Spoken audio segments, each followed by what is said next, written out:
Betting on sports can be hard, but hiring Morgan & Morgan is easy. Morgan & Morgan is America's largest injury firm. They have over 100 offices nationwide and more than 1,000 lawyers. Their fee is free until they win. Find out more information at forthepeople.com/bestbets or dial pound law, that is pound 529 from your cell phone, and that is FOR, thepeople.com/bestbets. This is a paid advertisement. A warmer for the low. Welcome to lovely Las Vegas for Coast to Coast Hoops with myself, Greg Hoops Peterson, now part of the VC Family Podcast. We've got an excellent podcast for you. Here in this first segment, we really don't have a whole lot to recap from yesterday. We saw two teams take on non-Division I schools. They were both able to get by very easily, so not a ton there. So we're just going to jump right into a chat with one of our good friends, Rocco Miller. He does amazing work over at bracketeer.org. We have to talk with him about two of the coaching replacements that we've seen over last week, as Louisiana, the Ragin' Cajuns, Louisiana Monroe, they both decided to make some coaching changes prior to the start of their conference play. We saw Jim Larinaga decide that he was going to be stepping down over at Miami the day after Christmas as well. So we're going to be discussing that. We're going to take a look at the landscape of some of these mid-major conferences. We're going to be discussing with them just some of the teams that have been able to rise up this season, the dynamics between non-conference play and conference play, and then in the final segment, going to get you guys picks and analysis on every game on the betting board for this college basketball Saturday as we hit some bank shots. Now, because I'm not doing a recap, it's going to be a little bit broken up. I'll do the games on the normal Las Vegas betting board in one segment, and then after I take that commercial break that I do need to for this podcast, I'll hit the extra game. So it'll be a nice, clean, easy podcast on that front end. If you do have a question, comment, segment idea, what have you for this podcast, you have one of two ways to be able to fire those in. First one is my Twitter/X timeline at GNet_D1. Keep in mind, letters EM, they mean does not matter. So as per usual, please do send these into the timeline. And the other way is find an Apple Podcast review. If you rate this podcast 5 stars, it is very much appreciated. And then from there, you're able to fire in whatever you'd like to hear on this podcast via that 5-star review. Again, hopefully you guys all have had a wonderful holiday season. For many of you, it is continuing on with New Year's. Maybe you're celebrating Hanukkah or something like that. We celebrate all holidays here on Coast to Coast Hoops. So whatever you are celebrating, I am celebrating right there with you. And what else I celebrate? Having great chats with great people, much like Rocco Miller. He does amazing work over at bracketeer.org. You're able to follow him on Twitter/X at Rocco Miller, the number 8. And by the way, for those that have been noticing these great non-conference games that we've been getting here in this season, he does a lot with regards to the scheduling front as well, helping these teams out. He is such a wealth of knowledge when it comes to college basketball. And Rocco, happy holidays to you, my friend. Always appreciate you jumping on, and thank you so much. Thanks, Greg. It's always great to be on with you. How was your holiday season thus far? My holiday season was great. Personally, I wish we had a few more college basketball games to help it pass by, but you know what? We are going to have ourselves a tremendous latter half of December into January, February, and then obviously March as well. And just how do you gauge this time of year? Because I always think that it's so interesting when these teams have a week or two off in terms of the holiday break. You might have a few teams that might have like a bye game or two in between. It does make it very hard to be able to gauge some of these teams. And some of these teams, they come out of the gates in late December, early January, and they're slumping. And then there are other teams that just absolutely surge this time of year as well. Yeah, there are. I think each level of the sport's a little bit different in the approach. So starting at the highest level, you've got a stretch of games typically. We saw Wisconsin, for example. They played 5 or so hard games in a row. They started with a couple easier guarantee games, if you will. They're going to wrap up with a couple of those as well. But they've only had to really test themselves for maybe 1 or 2 stretches thus far. Whereas a mid-major team might have been challenging themselves throughout the full 2 months that we've seen so far. And a low-major team might take the approach of, well, we're in a one-bid league, so we're going to just throw everything at the wall in these non-conference games, and we're going to actually be surprised when you see their conference opener or when we get into the meat of league play, because they'll start showing completely different looks. They're going to start trimming their rotations, going down from 10 guys to maybe 7 or 8 guys. And so there's just a lot of things to be fascinated with entering this period of the season, because it really is money time for very different reasons at the various levels. And I think if you are starting, like if you look at like a Duquesne or an Indiana State, right? Two great examples of their predecessors moving on, the assistants getting promoted, They started off terribly, both the Dukes and the Sycamores, and they finally started figuring things out there in those last 4 or 5 performances. You could see a completely different team in Duquesne's case in the A10 and in Indiana State's case in the Valley. And there's a lot of different teams that are either growing or you're falling apart at all times. We saw both Louisiana schools lose their coach last week, and it's going to be very difficult for those teams to patch things up and recover. We saw that with Miami earlier. Now, Miami's been kind of a disaster already. I don't know how that's going to really get fixed for this year, but their program is turning the page, and it's clear now they're going to go a different direction. So it's an evolving process across all fronts. And then for everybody else, you're either getting better towards March or you're not. And if you're not, it's going to be concerning for both the players and the coaching staff. So I think those are the things to look for across. It's hard to keep track of everybody. I get that, but I do my best to do so. And I'm so glad that you did bring that up, though, with Miami as well. The fact that we did see Jim Larinaga step down on Thursday evening, and now it's going to be the interim coaching regime that takes over. How do we gauge these sorts of teams? Because we've actually seen some of these teams in past years really be able to surge. Look no further than Ohio State when Chris Holtmann stepped down. Now, that was more towards like late January, early February, but they played their best basketball towards back half of the season after that happened. And then there are some teams that they just go dead after a situation like this, too. Yeah, there are. It's not easy to figure out immediately, I don't think, unless there's some sort of forward statement that was made by the athletic director in the press release, or even if the athletic director does some sort of news conference. I think those are the things to pay attention to, because in certain cases, like the Ohio State case, there are opportunities, whether it's a slim crack in the door or a decently sized opening in the door to get the full-time job. Now, I think at places like the Louisiana schools, both Monroe and Lafayette, you're seeing a national coaching surge already starting. So the chances of an interim under those previous regimes, Bob Marlin, of course, being there forever, 15 years at Lafayette, and Keith Richard close to that at Monroe, the all-time winningest Sun Belt Conference coaches in the conference's history, and they're both gone within 24 hours. Those, to me, feel like we're going in an entirely different direction. The interim, it'd be a great story if they can win some games or maybe make a run to the Sun Belt championship, but I don't know if there's a pathway for them to actually get the job. If you're trying to gauge it, you really have to go case by case. There's really no shortcuts. Yep, I think that that's so well said as well. Much like when I handicap college basketball games, every single game is its own living, breathing entity. Every single one of these teams, as you mentioned, the 2 Louisiana schools along with Miami, certainly interesting cases, all 3 of those, as well as we're being joined by our good friend Rocco Miller, does such great work over at bracketeer.org, joining me right here on Coast to Coast Hoops. And Rocco, in terms of the action that we're going to be seeing on Saturday, a little bit of a mismatch because we're going to have some of these teams that are going to be jumping into conference play, going to be their first game ever since the holidays, and they get right into it. Meanwhile, we've got other of these teams, mainly the SEC, that they've got like one more non-conference game remaining. How do you take a look at that shift from non-conference play to conference games? Because I do think that conference games just have a little bit of a different dynamic, and even going a little bit further, even a conference like the Big Ten, where maybe you've gotten a few conference games already under your belt, it's just different when you get those conference games in, say, January and February, rather than those early December, late November conference games. Yeah, because I think in general you've learned more about your team, and your opponents can also prepare better about your team because there's more sample size on both ends. Depending on the league and depending on how long those staffs have been around. We have some leagues this year where you'll have 5 or 6 new head coaches, like the CAA, for example. I think there's 5 there. There's 5 in the horizon. But then there's other leagues where you might only have 1 or 2 or 0 new head coaches. I think they're going to scheme them up pretty hard. Like we have the Mountain West starting Saturday. I think that's the headline for any league play.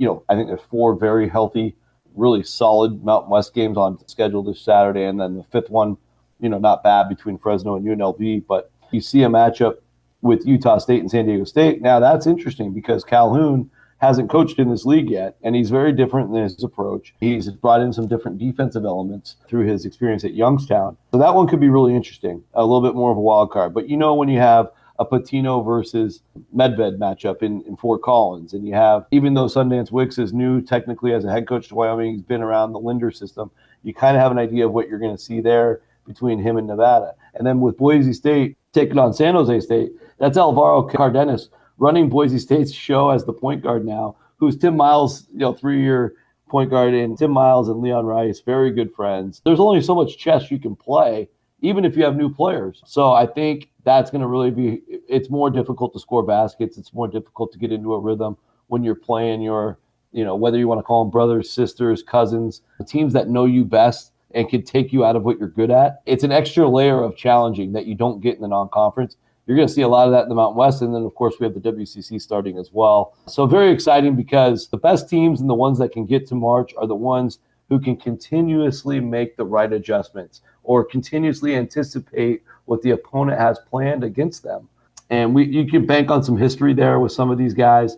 But with like the Jared Calhouns and whatnot, it'll be really exciting to see how they navigate this new frontier. Yep, I'm right there with you. I do think that it's going to be a lot of fun as to what we're going to be seeing in terms of those new coaches, as well as Rocco Miller, who does such great work over at Bracketeer.org, joining me on Coast to Coast Hoops. And one other team I think is going to be really interesting as well that we're going to be seeing in the coming days. What can we expect out of a team like a Penn State in the Big Ten? Because we do have a lot of conference realignment this year, which means that we're going to be seeing, as you were talking about, you typically get a lot of familiarity with these conference teams, and you don't have as much of that this year in, say, the Big 12. You don't have as much of that when these Big 10 teams have to face off against the former Pac-12 teams. And I always think that's interesting when you have like a distinct style in a conference of playing like super fast, super slow. In the Southland, it's all about generating turnovers. And you've got a team that tries to, for lack of a better term, zag when everyone else is zigging. And I think that those teams set themselves up to either have really, really good or really, really bad results. And I personally just don't find these teams to really land somewhere in the middle. Yeah, no doubt. I would lean on, in Penn State's case, I would lean on the side of success. I've been high on them since before the season, but even getting to see them in person, I was at the UMBC game back in the first weekend of the season with Ace Baldwin running the show in his 6th year. You got Freddie DeLeon, who was a really nice addition. Puff Johnson's been around. Nick Kern's been around. Zach Hicks has been around. And I think the real difference maker is Conan Niederhauser, the 7-foot, 250 monster in the middle. Keeping him out of foul trouble, of course, is paramount on a game-to-game basis. But I think, what it comes down to in the Big Ten and in any league, really, is which teams can actually win on the road. I think Penn State will be a really solid home team. I think when the students get back, whenever that is, I'm assuming mid-January, from that point forward, they're going to be a really, really tough team to beat in Happy Valley. But I also think this roster, especially with Ace Baldwin's leadership and playing the most important position in point guard and being the floor general, and he's really, really respected by his teammates. You don't see that on a lot of rosters, not even at the highest major level. I think that's going to help them win road games. And you know what we always say, Greg, when you can win on the road, you're going to have a resume that where the committee has to put you in. I think Penn State's going to get their fair share of road wins, whether it's 4, whether it's 5, maybe even more. And they don't have any right now. So they got to get them all in league play. But they're a team that I feel good about. And I think that's a good outline for any type of team. So like the opposite, I think, of Penn State might be Rutgers, where they're leaning on 2 freshman phenoms. There's a high ceiling for them, no doubt, but we've already seen them stumble a little bit. They took a tough loss to Rutgers, lost to Princeton, and then, of course, earlier lost to Kennesaw. Lost some really close games there with Texas A&M and Alabama, and they beat Penn State. But the potential and all that's there, but a team like that to win on the road consistently, history is certainly not on their side, and the possibility of those guys maybe checking out before March to get ready for the NBA draft is always there. So those are the teams I wouldn't put a ton of faith in. I would look for that experience. I'd look for that, solid point guard play at the senior experience level. And I think that's the biggest difference between otherwise like a Rutgers Penn State comparison. They might be pretty even on paper, but there's a big difference there between how those rosters are built and how much investment they have in team success this year. No doubt about it. And I think that is going to be so interesting to look at. I'm very intrigued by Penn State and really what we're going to be seeing in the entirety of the Big Ten, because coming into the year, I felt like we didn't have that one clear Final Four team, but we didn't have a whole heck of a lot of duds. I'm sorry, Rocco, but for Washington, it's been a little bit of a dud for them thus far this season. It's been a dud for like 2 or 3 teams, Minnesota as well. But I mean, other than that, once again, a very tightly knit conference in which we know that even for Washington, when you have to travel through 2 or 3 time zones, that's a big elixir for that team as well. As joining me on the show, we do have Rocco Miller, who does tremendous work over at Bracketeer.org. Joining me on Coast to Coast Hoops. And Rocco, I know that one of the great things that you're doing this year is that mid-major show on the Field of 68 with Sean Paul. And I want to get your thoughts as to what we saw this non-conference slate with the mid-major mid-major teams because I'm not sure about you, but I was just hoping for a little bit more out of some of these top flight teams like Grand Canyon. I think that's fair to say they haven't had the start to the season that we were hoping for. St. Louis certainly has been falling short of expectations. You're able to go down the list. There have been a few nice surprises, but what have you just gathered from the mid-major front? Because now I think that there's a lot of mid-major teams that we thought that they were going to be able to run their conference at. Now there's a few question marks with teams like Vermont and Colgate and teams like that. Yeah, it's been interesting, hasn't it? I think all those teams with the expectations coming in, I think there's three big ones. That would be Grand Canyon, McNeese, and High Point, in my opinion, that had a lot of preseason hype. Probably all three were in our top five at the start of the year.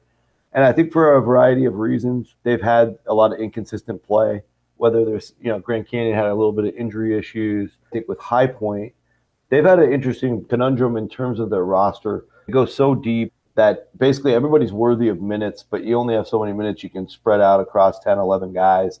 And I just think they haven't really got a great grip on that quite yet. Also, when they do have the injuries, it's easier, but then you're down kind of, one of your tools in your toolkit, which is also keeping the margins really thin. We saw them down in the Paradise Jam. They were able to come out of that thing 2-1, but very disappointing to lose to Missouri State by 10 there.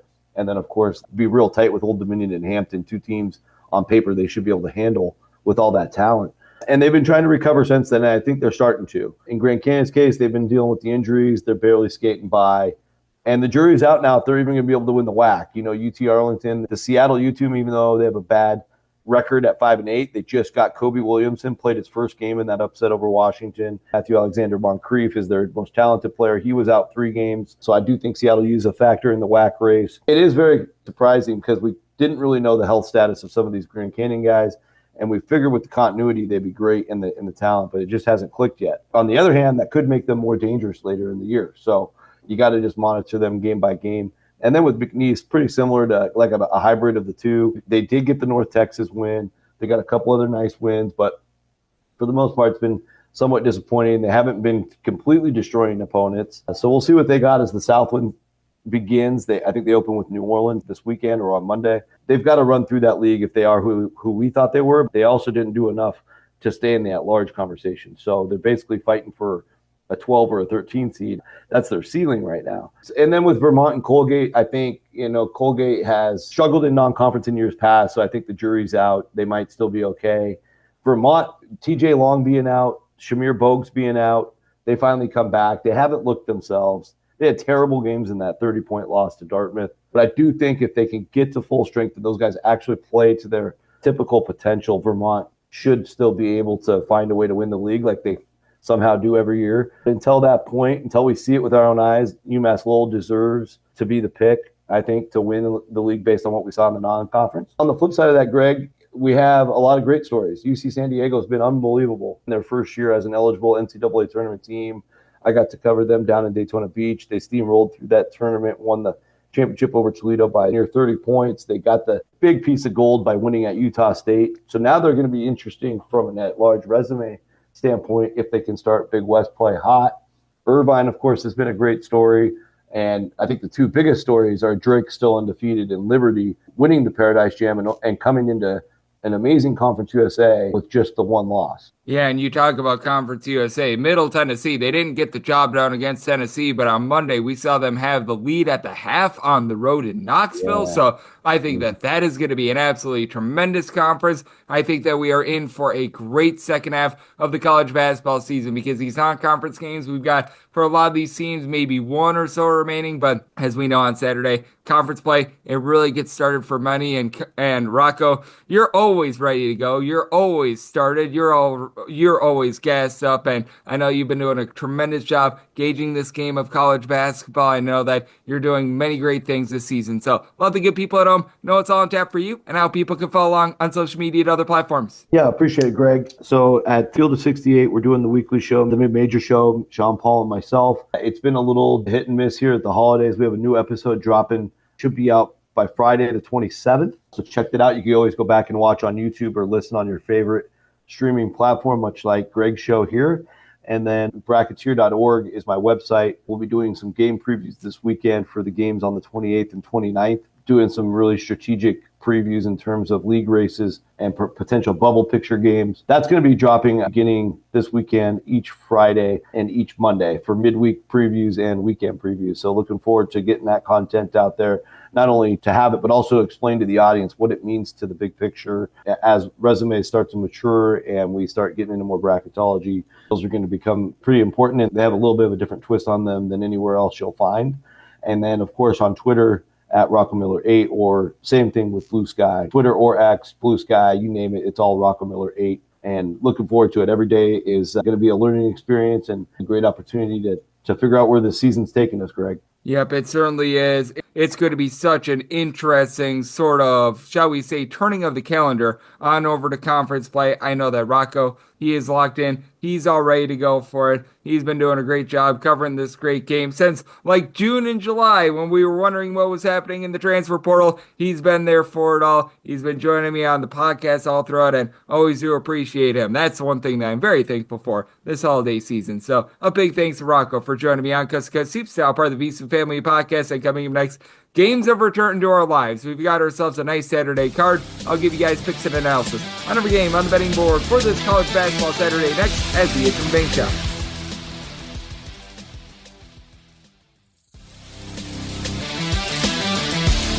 And we're back here, lovely Las Vegas, for Coast to Coast Seeps with myself, Greg Hoops Peterson, now part of the VSiN Family Podcast. Always great to be joined by Rocco Miller, who does such tremendous work over at Bracketeer.org. Taking a look at this great game that we all know and love of college basketball. Every single time he joins me, lends such great insights. Did so once again today, so big thanks to him for joining me in the last segment. Now it is that time of the podcast. I give you picks and analysis on every game on the betting board for this college basketball Saturday as we hit some bank shots. Most financial establishments close at a certain time, but not here. It is time for a side and total on every game on today's betting board bank shots. Do note that as per usual, any changes that are made to these plays will be listed up on my Twitter/X feed at GNet_D1. We are going to be going in Las Vegas rotation order. This is where we go with the games on the normal Las Vegas betting board and then the games involving these conferences: the Atlantic Sun, the Patriot League, the MEAC, the SWAC, the Big South, the Southland, the Northeast Conference. If I haven't said so already, the America East. Those are going to be the games at the bottom. I will do one segment of the normal Las Vegas betting board, and then we'll have the extra games in the final segment. So how about if we get things started with 601, 602 on the card. Memphis is playing against Ole Miss. Ole Miss is a 1-1.5 point underdog. Total on this game between 151.5 to a 152. I'm willing to lay the 1.5 with Memphis. I did set them as a 2-point favorite. For Memphis, this team has been a little bit undisciplined with regards to turning the ball over, and they do face off against an Ole Miss team that, in terms of turnovers on a per offensive play basis, they're actually number one in all of college basketball. They've been great with that regard, but this is an Ole Miss team that isn't quite the same when they're on the road rather than when they are at home. And this is an Ole Miss team that I do have a little bit of fear with their three-point shooting defense. They do allow opponents to shoot a little bit north of 31% from three-point range. Out Memphis, they've been allowing teams to shoot about 35.5% from three-point range. That is an issue, but this has been a Memphis team that has been a Brunson burner from three-point range all season long. Memphis 10th in the country in terms of their three-point shooting percentage. PJ Haggerty has been able to supply the team with north of 20 points per contest. And you've got a team that I think is going to be able to win the battle on the board. Stain Danger has been able to give you 6+ rebounds per game. This is a Ole Miss team that is built in the likeness of Chris Beard, and as we know with Chris Beard, he doesn't necessarily have the world's greatest amount of size typically with his teams. They're a little bit more guys that are able to be positionless with regards to their style, and Sean Badula has been great. Comes in for Virginia Tech, nearly 15 points, 3.8 boards, 3.8 assists, and has been able to supply the team with about 2.5 steals per game. Going to be a little bit of an issue for a Memphis team that has been turning the ball over quite a bit, but Memphis has been executing quite well late in games. You've got a pair of guys in Tyrese Hunter along Kobe Rogers who have been really nice Robins to the Batman of PJ Haggerty. As for Hunter, he's been able to give you 3.5 assists, steal and per contest, and for this Memphis team, they do generate a little bit over 7 steals per contest, as well with the likes of Nick Jordan and Moussa Cisse combining for about 11 rebounds per game. I think that Memphis has just enough down low to be able to get the job done against an Ole Miss team that I think that they're going to give up a few too many second and third chances. Now, Ole Miss comes in playing some very good defense, 63 points or fewer allowed in every game here in the month of December. Meanwhile, for Memphis, this has been a team that just has been a nice flamethrower with regards to their offense. They have been held to below 70 points in now 2 out of their last 3 games. of that was against Virginia, Mississippi State. Do think that they bounce back here a little bit more in terms of that offense. I did set my total at a 152. Right now we're seeing between 151.5 to a 152.5. Since this is a little bit of an earlier game, 2 o'clock p.m. Eastern time tip, I lean a little bit more towards that 152.5 under, as I do think that these teams might be a little bit rusty coming off of Christmas break. So in on the under, and I'm willing to lay up to 1.5 here. With Memphis, 603, 604 on the betting board. Davidson is playing host to Eastern Michigan. Eastern Michigan 15 to 15.5 point underdog. So on this game is 144. I'm going to be willing to lay up with Davidson. Did set Davidson as an 18.5 point favorite. The one trepidation that you do have to have with Davidson, they have not been a good defensive team. They are outside the top 250 in terms of points allowed on a per possession basis for Davidson. 283rd in the country in terms of opponents' three-point shooting percentage, but Eastern Michigan 342nd in terms of opponents' three-point shooting percentage. Now, big outlier. They're allowing opponents to shoot 32.2% from three-point range on the road, 51.4% at home. Needless to say, I do think that number irons out. I think that they give up a little bit more from three when they are on the road and at home. I do think that they're not going to end the season giving them north of 50% three-point shooting, but this is a Davidson team that they do a nice job popping it from three themselves. At home, they've been able to shoot 40% from distance. They do lose a few guys from seasons ago, and this is a little bit of a top-heavy Davidson team, but those big three for Davidson have been rock solid. Headlined by Reed Bailey, who's able to give you 19 points, 7 boards, 3.5 assists, shooting 50% from three. Bobby Durkin shoots 45.5% from the outside, 15.5 points, 0.5 per game, while Connor Clara throws in their 15 points, 3 assists, 4.5 rebounds per game. So these guys have been rock solid for a Davidson team that is a top 50 team in terms of protecting the ball. Only about 10 turnovers per contest. Eastern Michigan has been able to turn over a little bit of a new leaf themselves with the 2 DePaul transfers in Deshaun Nelson, Jalen Terry leading away. They're combining for about 31 points, 11 boards, a little bit over 5 assists, and 3 steals per game. Terry is shooting about 42% from three-point range and been able to get some nice contributions with 14 points, 3.5 assists, and 36% three-point shooting as well out of Mr. Henry and Christian Henry. But I mean, it's a little bit of a top-heavy team themselves. Other than Terry and Nelson, you don't have a lot down low. Jalen Billingsley has been able to give you about 5 rebounds per game. And then for Eastern Michigan, the 13 turnovers per game, that can be a little bit costly for Eastern Michigan as well. They're allowing a lot of teams to be able to get second and third chances in terms of percentage of missed shots that are allowed to be an offensive rebound on the road. They're allowing opponents to rebound 34.8% of their missed shots, and it's a little bit of an issue. I think that Davidson going to be able to take advantage of the second and third chances, and this Davidson offense legitimately has been rock solid, 75 plus points in 3 of their last 4 games. Eastern Michigan, they've been able to get things going as well, but they've also given up 76 plus in each of their last 4 games as well. So do you think that this is a less than savory situation for Eastern Michigan on the road? Did semi total at 144.5, so you're at the 144 and on the over, and one lay up to 18 with Davidson. 6-5, 6-6. This will be a game that I write up as George Mason is going to be playing us at Mount St. Mary's, and the Mount finds themselves as 15-point underdogs. Total on this game is now between 138.5 to a 139, and I'm going to be writing up the under. I saw my total at 131.5. This George Mason defense has been great. They're a top 25 team in the country in terms of points allowed on a per possession basis, going against a Mount St. Mary's team that's clocking in that neighborhood about 329th in terms of turnovers on a per possession basis. Now, Mount St. Mary's, traditionally known as a slower team, over the last 2 years, they've picked up the tempo a little bit, but not like this team is playing at warp speed. 93rd in the country in terms of possessions per game. Not like they're playing at a snail's pace by any stretch of the imagination, but George Mason is a little bit of a slower team. 221st in the country in terms of total possessions per game. This is despite the fact that earlier in the year they played a double overtime game against Eastern Carolina. And for this George Mason team, they've struggled a little bit from the outside. Like Darius Maddox last year was shooting 40% from 3. This year that's down to about 30%, still supplying the team with 14 points per contest. Giovanni Emaruju is able to give you 10 points, 5.5 boards per contest. Woody Newton is able to throw in their 5.5 boards per game as well. And for George Mason, they do need to cut down on the turnovers themselves, about 13 turnovers per contest. And for Mount St. Mary's, it's been a little bit better on the turnover front, but still 15.8 turnovers per game. That's less than savory. In the backcourt, Dallas Hobbs has been rock solid, but Dallas Hobbs has been out since the beginning part of the month of December. He's been able to supply the team with 14 points per game, so they've had to rely upon the horsepower down low. And I mean, it's been good. Joey Cordelia, Terrell Art, Alandola Adbayo, these 3 guys have been able to combine for about 21.5 to 22 rebounds per game, but in the backcourt, that means that you've been relying upon Carmelo Pacheco, who's been able to give you about 8 points per contest to really lead the way. Xavier Lipscomb, a career 40% three-point shooter, has been shooting closer to 32% from three this year, has become a better facilitator, but I do think that for Mount St. Mary's, they're really up against it. That Hobbs injury has been hurting them quite a bit, so I did set my number at a 15.5. Here at 15, going to be willing to lay with George Mason. Then with the write-up, I just don't see where the scoring comes from. I'm in on the under, so my total 131.5. 607, 608 on the betting board. Georgia State is playing us to Mercer. Mercer does find themselves as 1 to 1.5 point underdogs.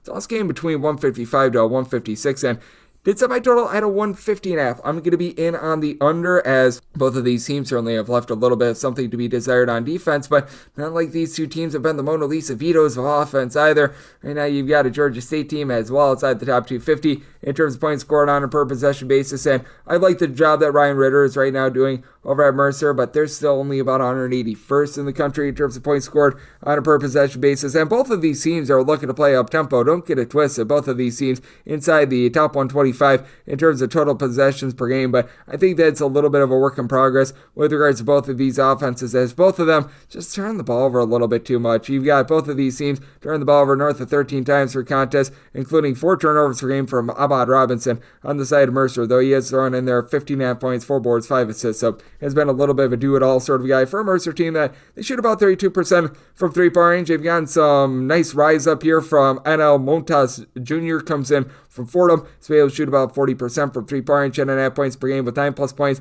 each out of the last 3 contests, so you do like to see that. And then Alex Holt down low from Mercer has been able to give you about 7 or so rebounds per game. That's going to be big because Georgia State has actually been pretty rock solid on the glass. For Nicholas McMullen, the transfer from UNC Asheville, he has supplied the team with 10 points, 10 boards per contest. Love what he's able to provide there, but it is a Georgia State team that's shooting just 32% from three-point range. I feel like they're leaving a little bit too much on the plate of Zariq Nutter. It's been nice, 15.5 points, 3.5 boards, 2.5 assists per contest, but isn't necessarily a great three-point shooter. He's had to be sort of like a 6'7" point forward. You've had a little bit of the onus taken off by Malachi Brown, being able to give you about 3 assists per contest, coming in from Seton Hall, but you do have a Georgia State team that overall, they shoot about 32% from three-point range. Both of these teams get up and down, and both of these teams lackadaisical with regards to their defense, but both of these teams leaving a lot to be desired on offense. For Georgia State, 63 points or fewer in each out of the last 3 games, so they've given up 77 plus in each out of their last 5. Good old situation on something you got to give.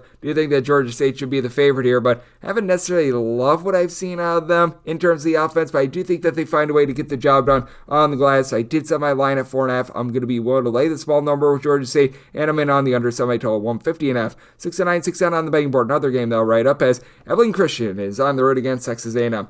A&M is a 24-point favorite, and your total on this game is 141, and I'm going to write up the under. Set my total 135.5. Both of these teams outside the top 230 in terms of three-point shooting percentage. Texas A&M been one of the better defensive teams in all of college basketball. They rank in the top 20 in terms of points allowed on a per-possession basis, and he should be able to absolutely dominate on the glass. In terms of percentage of missed shots that result in an offensive rebound, Texas A&M, numero uno in all of college basketball, going up against an Abilene Christian team that they're always one of the better teams in all of college basketball generating turnovers, and they're always a team that turns the ball over themselves. 14 turnovers per game for an Abilene Christian team as outside the top 200 in terms of total possessions per game. Their games get sloppy. They get a little bit slowed down. You've got Keon Williams, who comes on over from Oklahoma State, who's been solid. He's been able to supply the team with 14.5 points, 5.5 boards, 3.5 assists per game, like his do-it-all sort of mentality for a team that very much is whole is greater than the sum of its parts. Typically, they're going about 9 or 10 deep with regards to rotation. Hunter Jack Madden has really been their main outside shooter over the last few seasons, shooting just 34% from 3 this season, 10.5 points per contest. I do like the man from Italy and Leonardo Bertil, who's been able to give you about 15.5 points per contest, but I do think that Texas A&M going to be very stifling on the glass. You've got a pair of guys in the backcourt that I truly do appreciate, and Zariq Phillips along with Wade Taylor, and combined 29 points, 3.5 steals per game. Taylor has been your main facilitator with about 4.5 assists per game. They are turning the ball over 12.5 times per game, despite not being an up-tempo team, and they've improved upon their three-point shooting from a season ago, still only shooting about 31.5% from three-point range, so that's a bit of an issue. And then Manny Obaseki, who shot north of 40% from three-point range for the team last season. 7.5 points, only shooting about 23.5% from three. So many guys are able to supply you with north of 4.5 to 5 rebounds per game. Pharrell Payne, Henry Coleman, Anderson Garcia, Solomon Washington. These three guys have been able to combine for, in that neighborhood, about 21 to 22 rebounds per game. So Texas A&M should absolutely dominate on the boards, and I do think that Texas A&M gets the job done. But again, they're 12.5 turnovers per game against an Abilene Christian team that is very hard to prepare for. I think that Abilene Christian stays in this game, and I think that this is a yucky, sloppy game. So I'm going to be writing up the under, so by total 135.5. Set my line at 21.5, so we'll take 24 here with Abilene Christian. 6-11, 6-12 on the betting board. San Diego State is going to be playing us Utah State. Utah State an underdog of 4 points, and your total on this game is 145. Did set my total at 143. I'm in on the under. Utah State has been a top 35 team in terms of points scored on a per possession basis, and I'm not sure if they get the job done outright on the money line. It's just so hard to be able to win at the VAS Center. But for San Diego State, I do feel like their three-point shooting has been built a little bit on sand. For San Diego State, overall, they're about 169th, very nice in terms of points scored on a per possession basis. But their three-point shooting, I just feel like it's gone to the moon, and it's only going to be going downward. They're a top 75 team with regards to their three-point shooting percentage. I like what Nicholas Boyd is able to bring to the table. He and Miles Byrd have been able to contribute double figures for this team, and it has been really interesting what we've been seeing down low on the San Diego State team, as he finally has more rebounds than he does blocks. But for the longest of time, you had the freshman who's staying 7 feet tall and Magoon Guath have more blocks than rebounds. Right now, 3.8 rebounds and 3.4 blocks per contest. So he's been a dominator down low for this team. But it is also a San Diego State team that they're not turning the ball over a ton. They're only turning the ball over about 10.5 times per contest. But Utah State has kept it relatively clean as well. Mason Fosloff, Ian Martinez, this is a backcourt dynamo that I really like, combining for about 34.5 points, just under 7 assists per game. Fosloff is able to give you 2.2 steals and shoots 45% from three-point range for both of these guys that combine to shoot just below 41% from three-point range. Dexter Akano comes in from Oregon State, has males fly the team with 8.5 points per game, and though his numbers have fallen off a little bit, Uben Gestersay down low, shooting 75.5% from the floor, 8.5 points, 5 boards. Big man that comes in from the Atlantic Sun. You've got some great depth with this team as well, having someone like a Tucker Anderson come in from Central Arkansas, give this team 5 points. At 6'9", he's able to pop it from 3. Isaac Johnson at 7 feet tall, he's able to give you about 5 points, a few rebounds per game as well. I really like this Utah State team. They're doing a nice job cleaning it up on the glass. Again, so hard to be able to win on the road, and we've talked all season long about how good this Utah State team is with regards to their offense, but this has been a defense that has stepped up to the plate. San Diego State over the last few seasons has played much slower in conference play rather than outside of conference play, so big reason why I'm going to be in on the under. Additionally, with Utah State, 41st in the country in terms of points allowed on a per possession basis, but if you look at just road and neutral court games, they're actually a top 12 team in terms of points allowed on a per possession basis, so we'll take the 4 here with Utah State. Set my number at 3, set my total at a 143, so also in on the under. 6-13, 6-14 on the betting board. Another game that I'll write up. Clara plays us in New Mexico. New Mexico open up as a 1.5 point favorite. Now they're between a pick 'em to a 1 point dog, and your total on this game is 152, and I like New Mexico right on the money line. I set New Mexico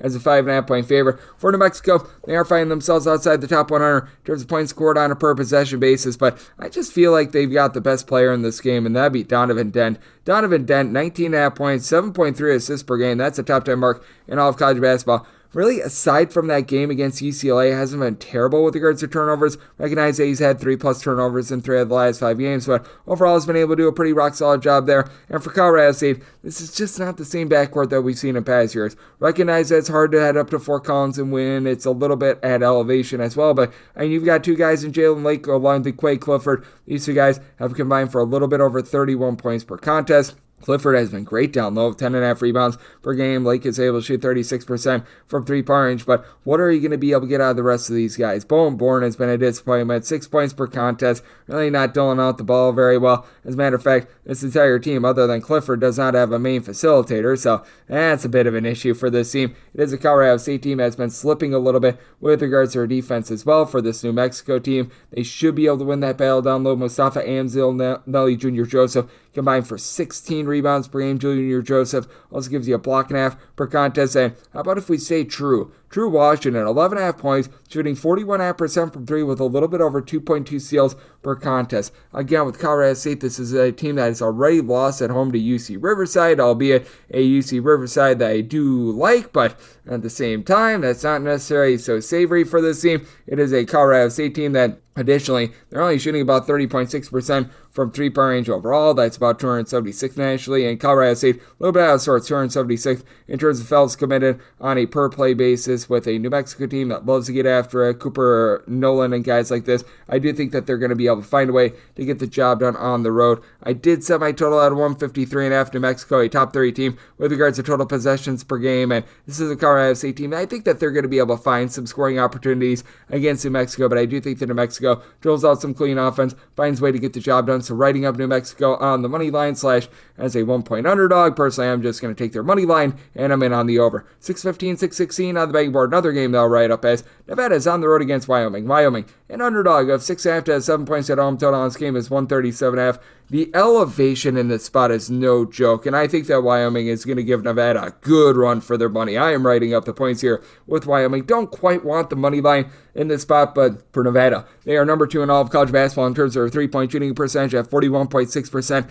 I do think that this is a case of what comes up must come down, and for Wyoming, they're allowing teams at home to shoot 23% from three-point range. Now, I don't think they're going to allow Nevada to only shoot 23% from three-point range, but they've been getting after it with that regard. This Cowboys team is rough and tumble under the tutelage of Sundance Wicks. Jordan Nesbitt has been a nice addition for the team, 10 points, 8 boards per contest. It is a Wyoming team that's turned the ball over about 13.5 times per game, but they've got a clear number one guy, Obi Objim. Hopefully I said that correctly. 47.5% three-point shooter, 19 points per contest, shooting actually 63.5% from three-point range when he's at home again. That's a number that should be going downward, but for the Nevada unit, just not the same disciplined team that we've seen in past years. They don't turn the ball over a lot with 10.5 turnovers per game, but typically this is a team that they really do a great job hitting their free throws, shooting 69% at the free throw line. That's a bit of an issue. And Kobe Sanders and Nick Davidson have had to really trailblaze the way for this team. They're combining for about 8 assists, 30 points per contest. Davidson does give you about 6.5 rebounds per game, with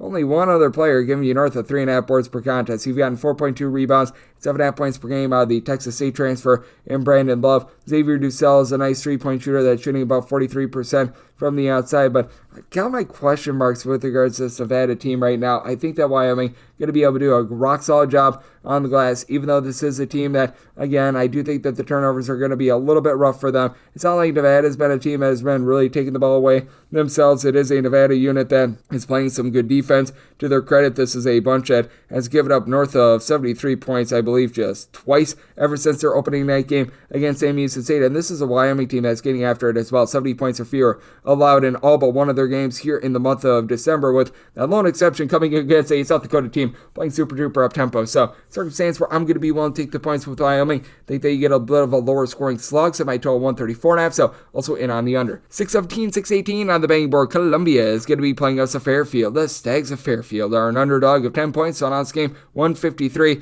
I'm going to be willing to lay with Columbia. I set them as a 13-point favorite. Columbia has been just one of the better mid-major offenses in all of college basketball, and I love Geronimo Rubio de la Rosa. He's been able to do a nice job giving you 19 points, throwing in there about 3 assists per contest, but Kenny Nolan has helped dole out the offense as well. He's giving you about 3.5 assists per game. This is for a team that's shooting 37% from three-point range and got some nice stretchability. Blair Thompson, a former top 350 recruit, at 6'8", he's able to pop it at about a 35% clip from three-point range. 9.5 points, 6.5 rebounds per game. You got the international man of mystery, Zan Adine Badri, who's been able to give you 7 points, 4.5 boards, comes in from Algeria. He gives you a pair of assists per game as well. Only shooting about 31% from three at 6'10", after last year that was closer to about 37% from the outside. And to the credit of Fairfield, they're really not turning the ball over a lot. 10 turnovers per game, but they sped themselves up a little bit last year. They had some nice offensive pieces. They just need to be able to get a little bit of help around their Prophet. Prophet Johnson has been able to give you 12 points, 7.5 boards, 2.5 assists per game.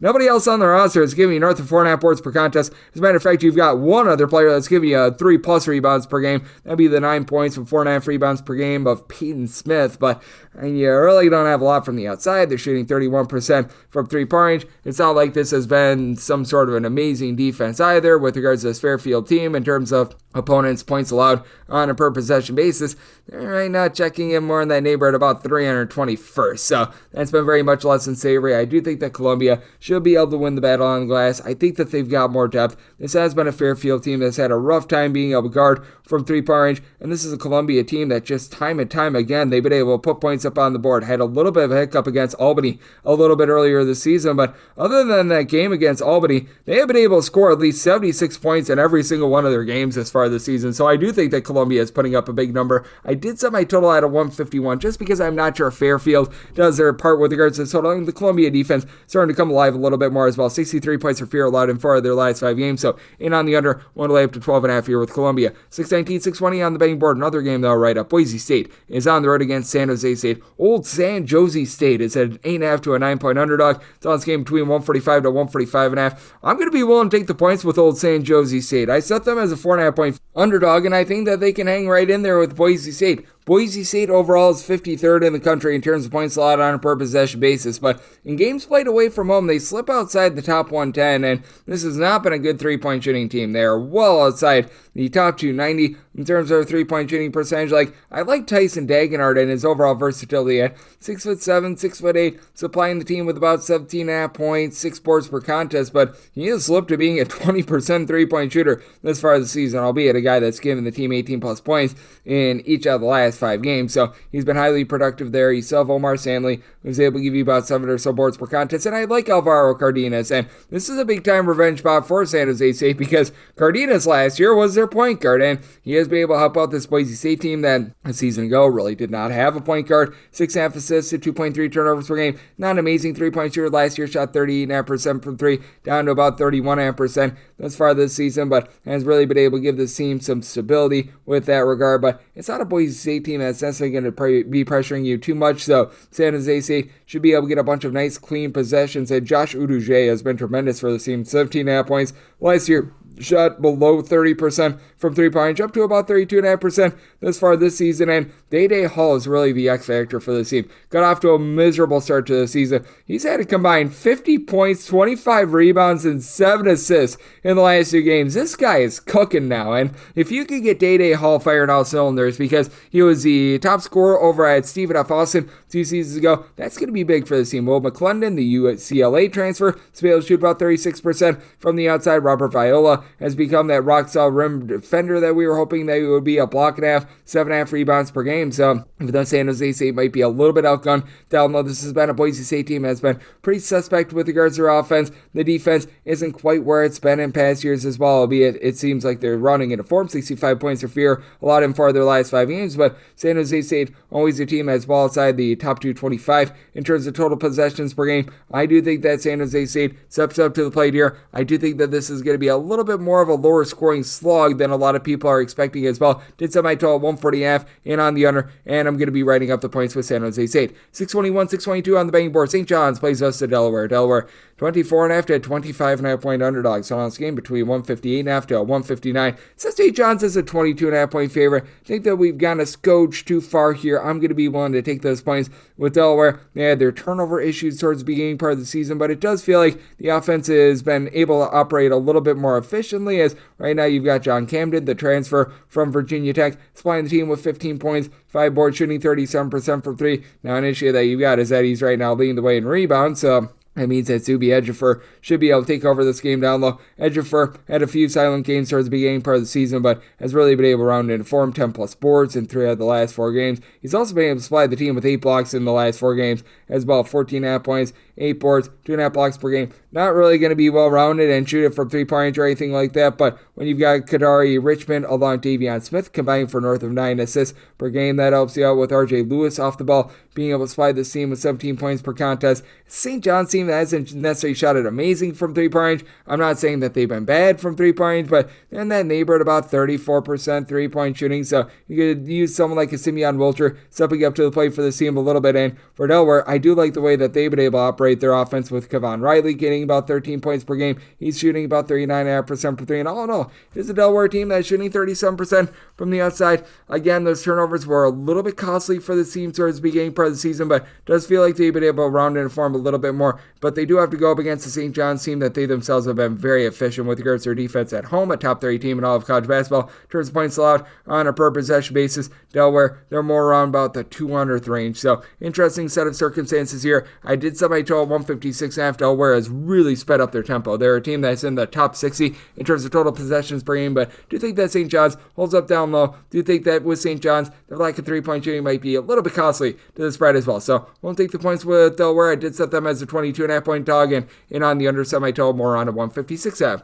623, 624 on the betting board. Santa Clara plays those at Pepperdine. The Waves at Pepperdine between 15.5 to 16-point underdogs. So this game between 149.5 to a 150.5. And I did set Pepperdine as an underdog of 14.5 points. So I'm going to be willing to take those points. For Santa Clara, it does feel like the things are starting to come together for them, but there's still been a little bit of shakiness with them. With Carlos Stewart, took him a little bit of time to get going, but it feels like he's been able to get his sea legs underneath him after 2 years ago. He was very good for this program last year. He spent it over at LSU. It was a little bit injury riddled and took him a little bit of time to get reacclimated with this program, but now he's been able to give out about an assist to turnover ratio of 2, 11.5 points per game, and has been able to supply the team with double figures and 9+ points in 4 out of the last 5 games, shooting about 35.5% from 3-point range while down the ball. Leads the way, giving the team 13.5 points per game, but this Pepperdine team doesn't have any necessarily like true weaknesses. I can't say that they're really like a top 50 team in anything, but they shoot about 35% from 3. They don't turn the ball over a ton. They're pretty solid on the glass, as you've been able to get about 7.5 points, 7.5 rebounds per game out of Dovydas Butka, who comes over from Lithuania at 6'9". Stefan Torvik, the 6'8" combo player, has come in from SMU in San Francisco and been great. 19 points, about 5.5 boards, shooting 39% from 3-point range. And Mo Odom, top 10 player in the country in terms of assists, 7.5 assists and 2.2 turnovers per game. Pepperdine not really getting overly out of sorts with the ball. They've brought in a new coach in Ed Schilling, who's been able to do a nice job instilling some toughness with this team. The offense has been very rock solid recently, as they've gotten past the 75-point plateau in, I believe, now every single one of their games here in the month of December. So I do think that Pepperdine going to be able to hang in there with Santa Clara. I do think that Santa Clara in the end just has a little bit more on the glass, but some of these guys have just not been performing the way that you'd expect them to. You've been able to get right around about 6.5 rebounds per game out of Jake Emmensinger, but I was expecting a little bit more than the 5 rebounds per game out of Christoph Tilley. Johnny O'Neal seems to have taken a little bit of setback. 5 points, 5 boards per contest as well. So circumstance where I'm going to be willing to take the points with Pepperdine. Like what I'm seeing there, like what I'm seeing on the offense as well. So semi-total 150.5. Here at the 149.5. I'm in on the over. 625, 626 on the betting board. Marshall hits the road to face off against Elon. Elon is a 5 to a 5.5 point favorite. And your total on this game, it is between 145 to 145.5. Said Elon is a 6-point favorite. I'm going to be willing to lay the 5 to 5.5. I think that for Elon, the big key for them, what they've been able to get out of Matthew Van Coleman. He comes over as a transfer from Utah and St. Mary's at 7'4". He's been one of the better rim protectors in all of college basketball, being able to supply north of 3 blocks, 8 rebounds per game, has really been able to transform his team and does a solid job staying out of foul trouble as well. The Simpkins brothers and TJ and TK Simpkins have been the guys that have been leading the backcourt. Both of these guys combined for about 29.5 points and 5.5 assists per game. Throwing there nearly 3 steals per game as well. With both of these guys, they both do shoot below 33% from 3. And typically that's been the bread and butter of Elon. They haven't been as great from 3-point range this season, though Nick Dorn, when he's been out there, he's been able to shoot about 39% from 3-point range. Shams Sherry at about 6'9". He's shooting 37.5% from the outside, 13.5 points, 7.5 rebounds per game. You've got some relatively good depth with this team as well. 8+ guys. They're able to play north of 12 minutes for this unit. Flip side for Marshall, down low, it's been pretty solid as you've got Obiano, Onchile, Killian, along with Nate Martin. These two guys have been able to supply north of 14 rebounds per game. And in the backcourt, Mikkel Dawson has been able to give you 13 points per game, but Marshall leaves a lot to be desired with their 3-point shooting. Their shooting is a collective 29% from 3-point range, and that's the way that you knock off Elon. Elon has improved to about 155th in the country in terms of points allowed on a per possession basis, but they're much softer around the perimeter rather than down low with what Van Coleman has been able to do for you. You've had Jalen Spear be a little bit banged up, only about 7.5 points per game after coming in for Florida A&M. Dezane Mingo has done a nice job doling it out. 5 assists, shooting 35.5% from 3 with 10.5 points per game. So he's been able to help the team out quite a bit there, but this is a Marshall team that They themselves have not been able to generate as many turnovers as in the past. You've got a bunch that just is looking for a little bit more of a boost with regards to backcourt in terms of outside shooting. I do think that allows Elon to be able to get the job done. So have a Marshall team that plays relatively up-tempo, and Elon has slowed it down a little bit more, but they've been efficient with their offense. Did set my total at a 146, so you're at the 145, 145.5, in on the over, and I'm willing to lay with Elon. 627, 628 on the betting board. It is Portland, and they play us Washington State. Washington State, a 13-point road favorite, and your total on this game between 115.5 to a 151, and I'm on to lay with Washington State. I set them as a 17-point favorite. Fully recognize that they've been dealing with a injury to Cedric Howard throughout much of non-conference play. It's a little bit questionable as to whether or not he's going to be out there. I personally think that he's going to be out for this game, but for Portland, I mean, it's been a skid mark on the underpants of college basketball ever since they had that overtime loss against Oregon. A very spirited effort. You can tell that was very much a one-off, though, as other than the games that they've been playing against non-D1 teams, it's been less than savory in terms of their offense, and the defense has been very much getting gashed, giving up at least 69 points to pretty much every team not named Lafayette this season. They're at the Division I level. Nate Calmezi has been able to do a nice job headlining things in the backcourt for Washington State, giving out about 4.5 assists, 16 points per game. Not shooting it well from three, but overall Washington State does shoot about 35% from three-point range, with Lawan Watts combining with Isaac Watts for about 25 points per game. Isaac has been your main three-point shooter, as he and Dane Erickstrup combined to shoot about 40% from three-point range. You've had Ethan Price give you about 10.5 points, 5.5 rebounds per game, and that's very much this Washington State team. Got a lot of guys that stand 6'6" or taller that shoot it relatively well from three-point range, like Price is 6'10", Dane Erickstrup is right around 6'9", 6'10" himself, and then with regards to Lawan Watts, he's 6'6", so you've got a lot to compete with there for Portland. They do have Vukasa Masic, who comes over from the America East Conference, 11 points, 3.5 assists, shooting about 31% from three for a Portland team that they're not up-tempo, they're not really super slow, but they're turning the ball over about 14 times per game, and this has been a Portland team that just has not been able to give you a good effort on defense. In terms of points allowed on a per possession basis, 256th in all of college basketball at home, outside the top 300 as well. Not to say that this Washington State team has been anything magical with regards to their defense, but if you look at what they've done on the road, they're actually a top 50 team in terms of points allowed on a per possession basis. Max McKinnon, who comes in from Elon, good versatility, 9 points, 5 boards, 2.5 assists per game, but I do think the Washington State could hold up here. Now, Washington State is turning the ball over about 15 times a game, but Portland, a bottom 100 team in terms of turnovers forced on a per possession basis. That should allow Washington State to run some more clean offense, so I did set my total 153 in on the over, and I'm willing to lay up to 16.5 here with Washington State. 629, 630 on the betting board. This is from the Intuit Dome as Gonzaga and UCLA do battle. UCLA, a 4-point favorite, and your total is between 147 and 147.5. Set Gonzaga as a 1.5 point favorite. I don't want UCLA on the money line, as I do think that this has a possibility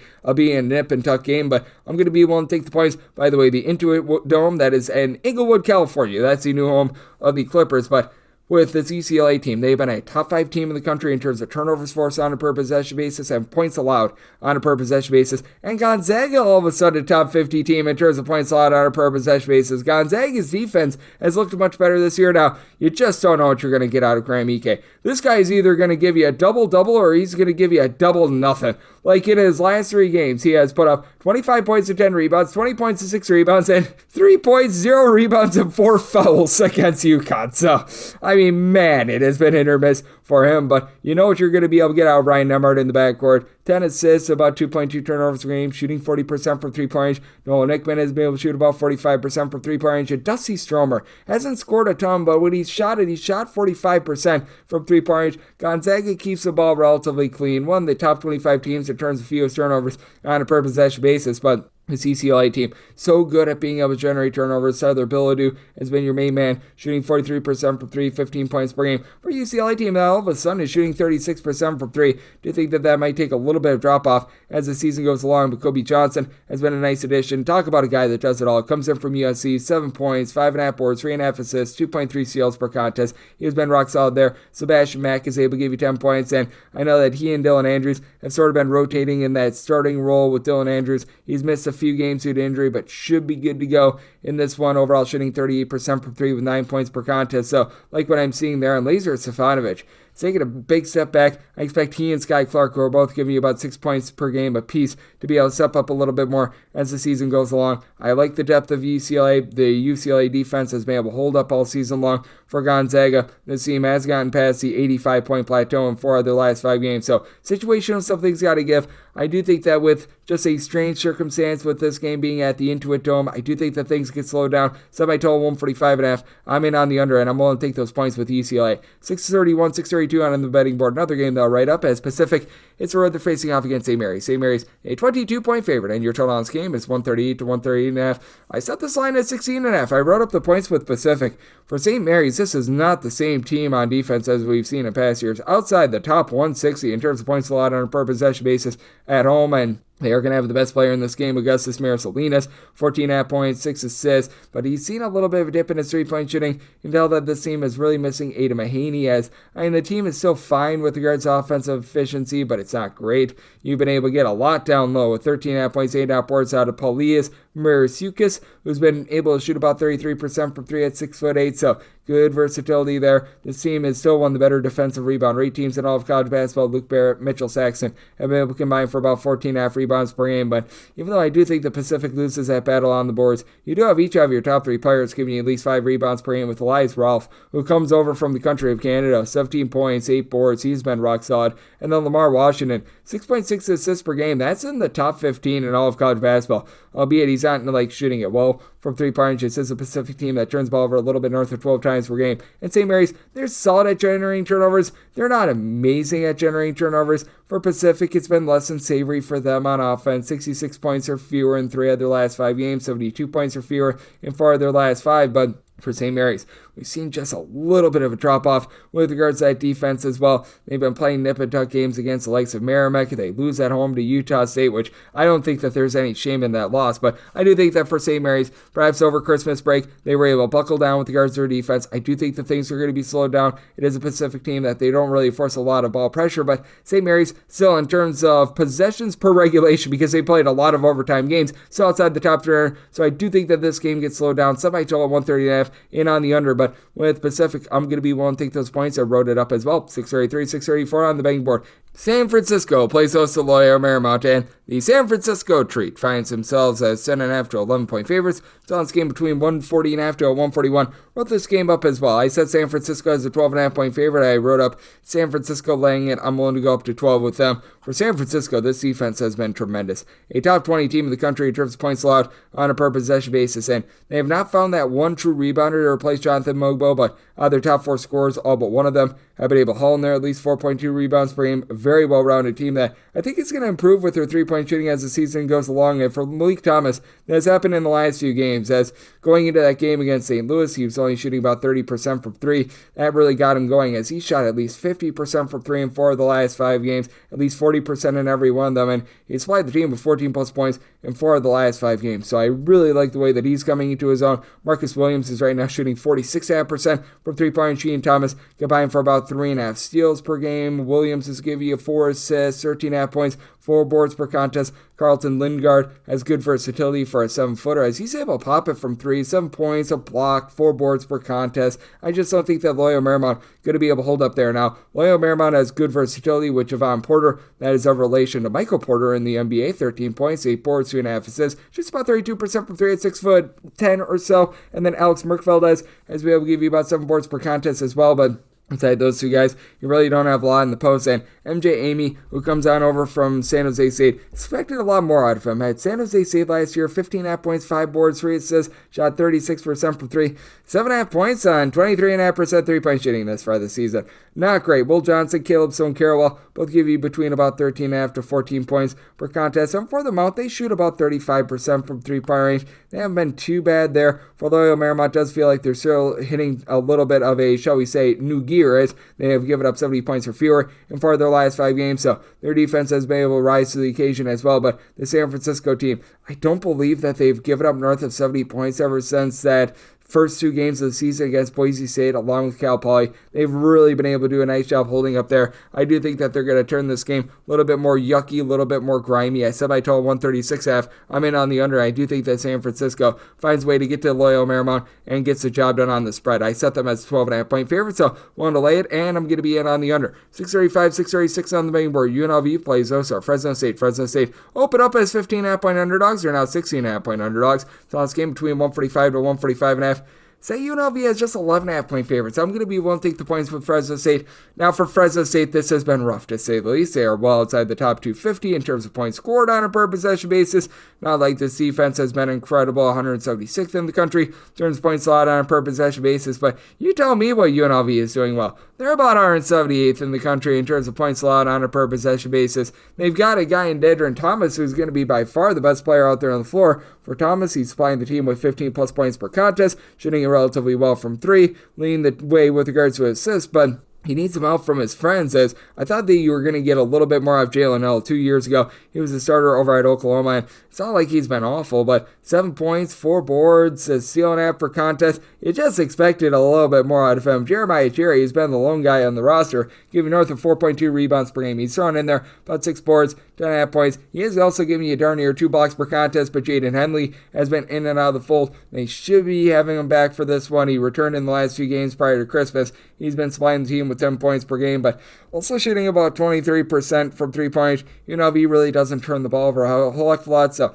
guess they've been doing that well, but it's not like they've been amazing from 3. And for Fresno State, it's been rough for them on offense because they're shooting 28% from 3. I think a little bit of positivity is coming for them. Zayon Collins has been able to shoot 39.5% from 3. He's supplying the team with 13.5 points per game. You've got Amar Uyagard, who's been able to throw in their 13 points, was one of the most highly touted junior college transfers according to JUCOrecruiting.com as well. It is a Fresno State team that's looking to play fast. Top 30 team in terms of total possessions per game, and they're not bad on the glass. You've been able to get 8.5 rebounds per game out of Elijah Price. You've been able to get about 6.5 boards, 11.5 points per game out of Mikal Robinson as well. So got a little bit of versatility and shiftiness there. Again, I don't think that Vance Wahlberg is a very good coach, but UNLV, in my opinion, is just getting a little bit overinflated here. I did set my total at a 145.5, so here at the 145, I'm in on the over end. We'll take those points with Fresno State, set them as an 11.5 point dog. This will be the last game on the normal Las Vegas betting board before we take a break for the extra games. 637, 638. San Diego is going to be playing against Grand Canyon. This is from the Intuit Dome, and right now Grand Canyon 15.5 to 16 point favorites, and the last game between 148 to 149.5.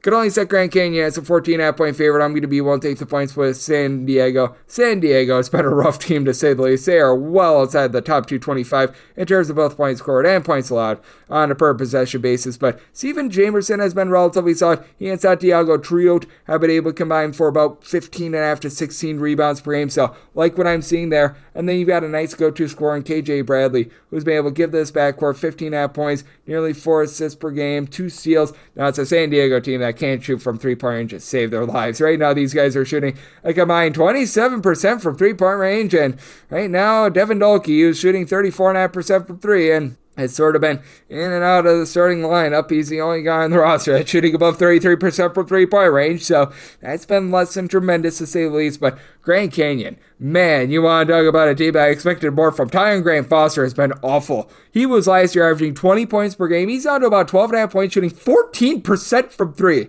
That is not a typo, ladies and gentlemen. 14% from 3-point range. Now, he's still been able to give you a little bit of something on defense. And Grand Canyon, in terms of turnovers forced on a per possession basis, they're a top 60 team in all of college basketball, so they've been able to hold up their end of the bargain there. But I mean, it's all been left to Jacoby Coles, a transfer from TCU. He's able to give you a pair of assists, 5.5 boards, 14.5 points per game. So I mean, he's been relatively solid there. But Grand Canyon, 178th in the country in terms of points scored on a per possession basis. The rebounding is starting to come back to them with Duke Brandon, who missed the first 4 or so games of the season. He's been able to give you about 8 boards per contest. Lock War down low has been able to give you a steal and a half, 4.5 boards. So I like what I'm seeing there. But this is just not the same Grand Canyon team that we've seen in past years. It is a Grand Canyon team that against the one competition has given up 72 plus points in 3 of their last 4 games, 74 points or fewer scored in every one of those games. And for San Diego, the defense, it has been rough to say the least, 73-plus points allowed in each of their last 5 games, but they've played tight against the likes of a UC San Diego, against Long Beach State. Teams like this, I do think that they hold in this one. I set my line at a 14.5, so I'm going to be willing to take the points, and did set my total at 148.5. This has been a San Diego team that has really plummeted with regards to their defense, and I do think that Tyon Graham Foster starts to find it a little bit more so in on the over, and now we will take a break and hit the extra games on the flip side right here on Coast to Coast Hoops with myself, Greg Hughes Peterson, now a part of the Decent Family Podcast.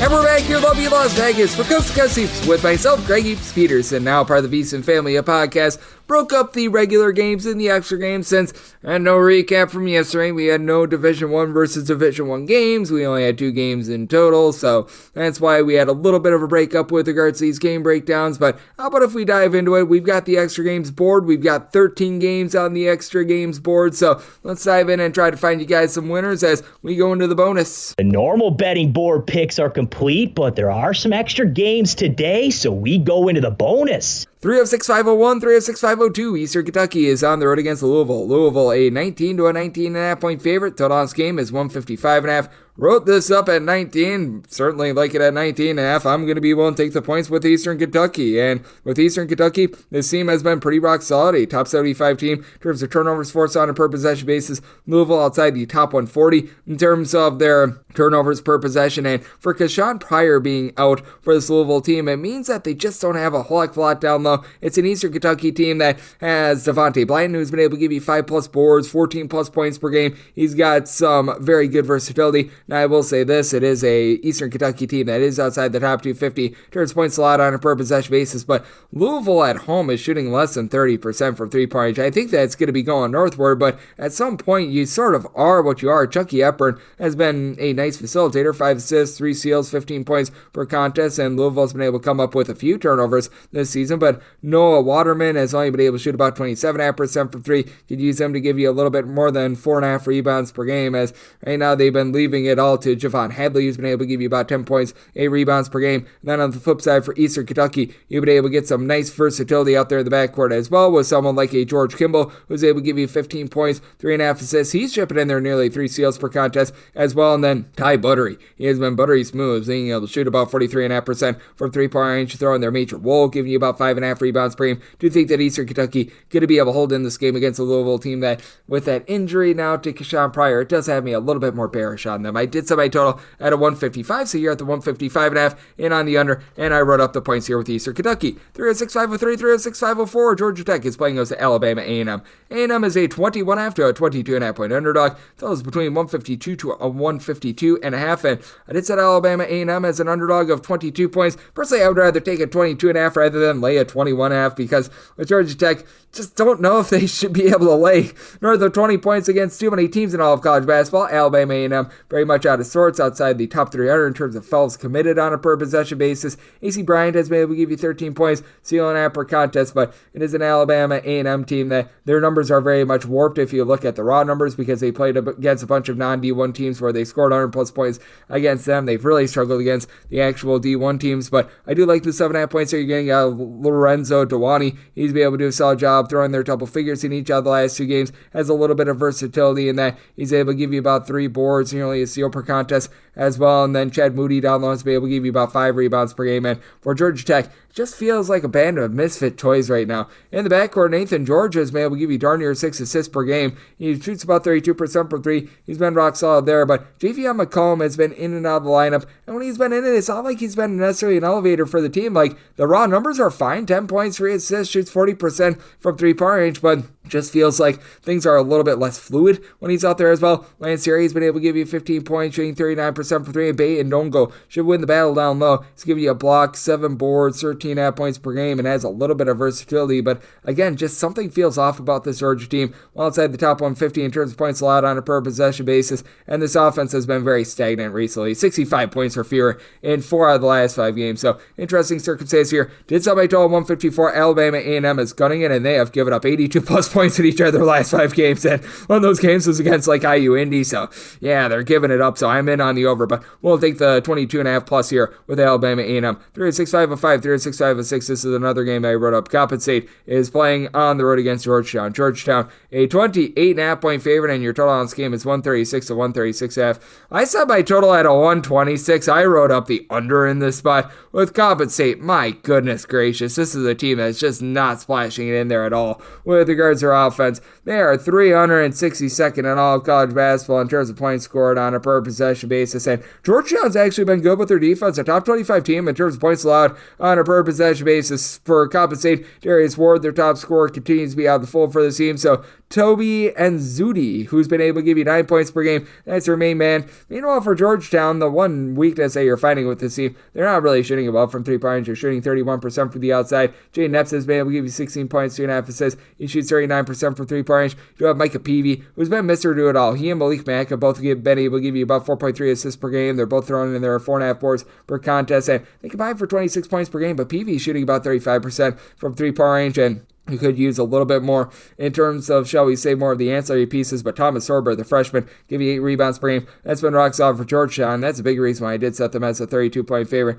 You do have Julius Ellerby back after he dealt with a little bit of an injury for Coppin St. He's been able to supply with 5.5 rebounds per game, but man, this Coppin St team is right now averaging 15.5 points per game. I just don't see how you get over this total because Coppin St is about as dead as a doorknob with regards to their offense. 14 turnovers per game. They're shooting against a collective 24.4% from 3-point range, again without their top scorer. So I do think that this rock solid Georgetown defense just sucks the life out of Coppin State. Set my total 126 in on the under. I wrote that up, and I'm willing to lay the number here with Georgetown. 36.507, 36.508. Maryland is playing us the Maryland Eastern Shore. This Shore is a 41 to a 42 point underdog, and your total on this game is 150. Give me the Shore. I set them as a 36.5 point underdog. This opened up at 40. It's starting to go to the moon. And for Maryland, this has been an impressive season for them. They're a top 12 team in terms of both points scored and points allowed on a per possession basis. Kevin Woolard has these boys running on all cylinders. Derek Queen along Julian Reese. These two guys have been able to combine for about 17 rebounds per game. You've got 12 points per game out of Reese, nearly 17 points per game out of Queen. Jacoby Gillespie has been able to shoot 44% from 3 in Maryland. Ding dong, the witch is dead. They're finally shooting from 3-point range, unlike last season. They're shooting 37% from the outside, only turned the ball over about 9.5 times per game. Celton Miguel, Rodney Rice, both give you about 12.5 points per game, with Miguel now shooting 45% from 3-point range, but for this Maryland Eastern Shore team, I do like Casey Shaw. He comes in with the new coaching staff, which, this was a very makeshift job by the team. Cleo Hill, who was over at Winston-Salem State, took this job in June, and for Shaw, he's been able to give the team 19 points, 3 assists per game. He's legitimately been one of the better mid-major players out there in all of college basketball, leading the team in points, rebounds, assists, steals, pretty much everything for this team, but he does have a little bit of help with the 37.5% 3-point shooting of Evan Johnson. He's been a little bit in and out of the fold, but I expect him to play in this game, as I know that he began his career out there in the Sun Belt over at Georgia State, so he should be able to give you a little bit of help as well. And then down low, you've got Jalen Ware, the Austin P transfer, is able to give you about 4.5 rebounds per game. This is a team that's going to get bludgeoned on the glass for Maryland Eastern Shore. We've seen them have some less than savory circumstances against D1 competition. Really, the lone team that they've been able to bust out upon in the month of December was that game where they scored 76 points against Longwood, but I do think that 42 here is just a little bit too lofty. Semi-total 144.5. I do think that Maryland going to do a nice job on defense against Maryland Eastern Shore, but do think that this number has just gone a little bit too far. I'm in on the points, and I'm in on the under. 306.509, 306.510. Delaware State is on the road against St. Joe's. St. Joe's hopes to not be average. Joe's is 20-point favorites. 149 to 150 is your total, and set St. Joe's as an 18.5 point favorite. So I'm going to be willing to take the points with Delaware State. Certainly a team that's leaving a little bit of something to be desired. But Martez Robinson, one of the more underrated players in all of college basketball, he does it all for this Delaware State team. He's been able to supply them with 16.5 points, 6 boards, doles out a pair of assists. And for Corey Perkins, who last year was limited to just 3 games due to injury, he's bounced back and has become a really nice facilitator for the team. About 3.5 assists per game. When he shoots it from 3, he shoots it well, shooting 48% from 3. And all in all, Delaware State shooting 30% 38% from 3, 12 turnovers per game. Not an up-tempo team, but not a team that's necessarily a complete slug as well. I'm not calling Delaware State like some amazing offense, but they're within the top 300 in terms of points scored on a per possession basis. And for St. Joe's, I just don't know if this is a well-coached team in general. I've noticed that over the last few seasons because it just feels like this team should be better than what they are. At home, they are outside the top 135 in terms of points scored on a per possession basis. Rasheer Fleming has been great at about 6'7". He's been a do-it-all guy with 9 rebounds, 16.5 points, nearly 2 steals, shooting 39.5% from 3. But Xavier Brown and Eric Reynolds are combined to shoot just over 30% from 3. They give you 32 points per game. Brown is able to throw in their 5 assists per game. The team as a whole is turning the ball over about 12 times per game. Derek Simpson, transfer from Rutgers, about 10.5 points, 4 boards, 4 assists, shooting 37.5% from 3, has been rock solid. But outside your main starting 5, you need more out of someone like a Justice Achabor, who comes in from Harvard. He's only been able to give you about 3 to 4 rebounds per game, and for Delaware State, they lose that battle down low, but Kasim Watson has been able to give you 6 boards and a steal per game. Alston Andrews, he's throwing in there about 4.5 to 5 rebounds and a steal per game as well. I do think the Delaware State going to be able to hold in there against a St. Joe's team that hasn't found a lot of outside shooting from their backcourt. So I did set my line at 18.5. I'm going to be willing to take those points. I do think that outside shooting costs you an over in this game. Set by total 146, so also in on the under. 306-511, 306-512. It is DePaul, and they are going to be playing us Loyola Maryland. Loyola Maryland is a underdog of 17 points, and your total is 145.5. Wrote up DePaul in this spot. I set them as a 23-point favorite. I've noticed this with DePaul. They have done a really good job of beating up on lesser competition. In the step-up games, it has been less than tremendous for them, but I mean, this is a DePaul team that, as a collective, is shooting 40.1% from three-point range, top 20 mark in all of college basketball. To the credit of Loyola Maryland, top 75 team in the country in terms of opponents' three-point shooting percentage, but Loyola Maryland outside the top 250 in terms of turnovers per possession because they really don't have that true point guard. They're looking to Braden Speed to be that guy, 9 points, 3 boards, 3 assists per contest, but he has turned the ball over 3+ times in each of the last 4 games as well, so that's less than tremendous for Loyola Maryland. They're shooting as collective 29.1% from three-point range. Milos Ilic has been able to give you 9 boards, 14.5 points per game, and then you've got his brother who's been able to give you about 7.5 points, 4.5 boards, and Vajeko Ilic as well, but he has been in and out of the fold. Should be good to go in this one, so you should have Ilic squared in this game, but for DePaul, you've got all sorts of versatility when it comes to David Skogben, who stands 6'10". Last year, he was able to shoot north of 45% from three-point range, and he's picking up right where he left off this past year, giving you about 9 points, 6.5 boards, shooting 47.5% from the outside. Connor Enright, you'd like to see him tame down the 3.5 turnovers per game, but giving out 7 assists per game. Jacob Meyer has become a nice go-to scorer, shooting 45% from 3 with 14.5 points per contest. DePaul should be able to do a relatively rock-solid job on the glass because other than Ilic, you don't have a ton down low for this Loyola Maryland team. It is a Loyola Maryland team that has been able to hold up relatively well defensively, giving up fewer than 70 points in 3 of their last 5 games, but I do think that for DePaul, after they were a little bit rudderless on offense, they've hit a rut where they've scored 65 points or fewer in 4 of their last 5 games, but game against Providence, Texas Tech, St. John's, Northwestern, some really good defenses that they bust out here. Did set my total at a 145 here at the 145, and I think that we've gone to just a scotch too far. Loyola Maryland, a little bit more of a slow tempo team, so in on the under, and I wrote up DePaul laying the number. 365-13, 365-14, Boston College plays us Fairleigh Dickinson. Fairleigh Dickinson hopes to be fairly priced as a 14.5 point underdog. It's on this game between 151 to 151.5. Set my line at 11.5. I'm going to be willing to take those points with Fairleigh Dickinson. This Boston College team won that Cayman Islands tournament. It looked like they were really starting to bust out, and ever since then, it has went straight down the toilet bowl for them. They lose at home to Dartmouth. They get completely embarrassed by South Carolina. They give up 103 points on their home floor to SMU. Like, everything is going wrong for this team. Donald Hand has been able to give other teams a hand as he's been able to supply this team with 14 points, 7.5 boards, shooting 36.5% from three-point range. Boston College, they're a lower tempo team that's turned the ball over about 12.5 times per contest. They're not bad, but they're not amazing with their three-point shooting at 34%. Deion Brown is starting to give you a little bit more with about 7.5 points per game, but Chad Venning, for being a big man like he is, he does give you a little bit over a block per game. You need to get more than 3.6 rebounds per game, though, and Roger McFarland at 6'4", 5.5 points, 5.5 boards, but Fairleigh Dickinson is well noted for being one of the shortest teams in all of college basketball, and that's going to play into their hands very well, especially when You've got a guy that's as versatile as Terrence Brown is. 2 steals, 3 assists, 21.5 points, 6 boards per contest. He's in the top 12 nationally in terms of points per game. He's been able to supply the team with 19-plus points in 4 of the last 5 games. He does turn the ball over a little bit more than what you'd like, but Boston College not necessarily the world's greatest team at being able to generate those turnovers as well. And then you've been able to have a little bit of help from Joel Emmanuel along Dylan Jones, supposed to be being able to supply about 11.5 points per game. Fairly Dickinson outside the top 300 in terms of points allowed on a per possession basis, but they bomb it. They shoot 37.5% from 3-point. Jones and Emmanuel are both shooting north of 40% from 3. As a matter of fact, out of your top 5 scorers, all but one of them, and Mr. Brown, shooting at least 38% from 3-point. Boston College has not necessarily done the world's greatest job of being able to guard the 3-point arc themselves with this Boston College team. Have massive question marks as to what you're going to be able to get offensively out of them, as well as they're 209th in the country in terms of points scored on a per possession basis. I do think that for Fairleigh Dickinson, they are going to give up their points, but I think that they're going to hold in there against a Boston College team that we've really been seeing a lot of regression with them recently. And by the way, for Boston College, they're allowing opponents to shoot 42% from 3-point range at home against them. So I'm willing to take the points for Fairleigh Dickinson. Set by total 153.5. I'm also in on the over. 365-15, 365-16. Syracuse is playing against Bucknell. The bracket Boston Bison are a 13-point underdog, and your total on this game between 147 to 148. So Syracuse is 11.5 point favorite. So when I refer to bracket Boston Bison, I'm referring to Bucknell. I'm willing to take the points with Bucknell. With Bucknell, they've got a true 7-footer, Noah Williamson, who's able to give you about 6.5 boards, 13.5 points. Last year shot about 33% from 3. That is down tick to about 21% this season, but giving you a little bit more down low with about 1.5 blocks per contest. I like what he's able to bring to the table. And for this Bucknell team, they've been dealing with a few injuries in the backcourt. Elvin Edmonds was out for a little bit of time, but now he's back. He's been a little bit more of a main facilitator for this team in past years, but Josh Bosco has really taken over the mantle with that regard. 14 points, 5 boards, 3.5 assists, shooting about 35% from 3-point range, and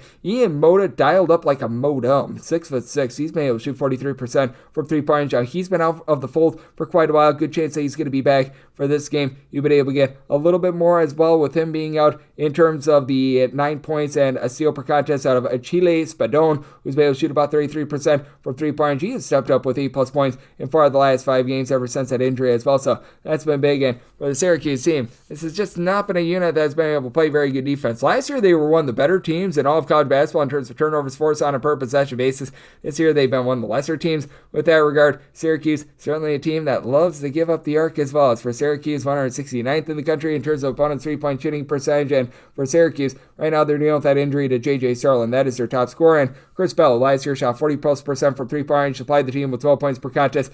Not doing that this year. 11 points per game, but shooting 23% from 3-point range. Juan Carlos has been able to give you some good versatility and some good facilitation. 6 points, about 4.5 assists per contest. Not really turned the ball over a lot, but team is shooting 29% from 3-point range. Donnie Freeman is giving you 8 rebounds per game. Eddie Lampkin about 7 boards per contest, but I do think that for Williamson, he's going to be able to hold up down low. That'll allow Bucknell to remain lively in this game. Set my line at 11.5. I'm willing to take the points with Bucknell. Set my total at a 151.5 as well. Bucknell, top 75 team in terms of total possessions per game, so in on the over as well. 365-17, 365-18. North Carolina A&T plays us at NC Central. NC Central, between a pick'em to a 1-point favorite, totals 156.5 to a 157. And for A&T, I made them the 2.5-point favorite at home. I'm going to be willing to take A&T as a pick'em / a money line underdog with North Carolina A&T. I do think that the top flight guys are going to be able to step up in this game. As Cayman Shell, he has been a very good facilitator for this team. 8 points, 3.5 assists per game for an A&T team that for the second straight year they're in the top 50 in terms of fewest turnovers on a per possession basis.